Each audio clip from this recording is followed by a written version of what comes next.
Ako ya guys, papiliun ako guys sa mga gulay nga iniya ho. Bawo gibil baklan ako sa akong banana di pajama sini ho. Kaya nga ako niya ko hindi kailangan tayo sa ilunggo gid nga luto iya. Ini balang gulay nga makulay ho. Amo ni aton dapat ya nga anuhon, kaunon. Oh, di ba?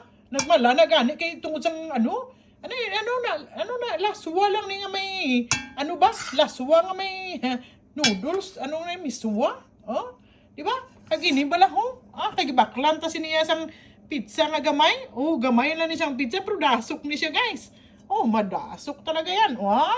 Kaunon ta kay daw mayo man lang kay may kamatis, may beef pa na siya.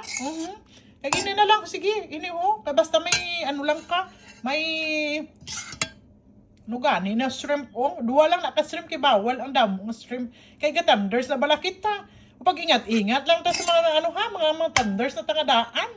Di kailangan naton nga may maghalong-halong man kaya may tinapa na siya kag may kag may na nga may shrimp di okay na siya. Yan solve na ang problema ang aking panghapunan.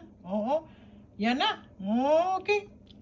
Kamo di na piliun nyo. Ini balang gulay nga makulay o atong guys, ito meron ako dito. Binilhan ako ng aking palalab di pajama. Banana di pajama. Na yun, binilhan niya ako ni. Kaya doon, ako yung magluto. Kuya ka doon, digid. Kuya bala ka, sinibalaya. Di ba? Tanawa. Banana di pa. Mga banana di pa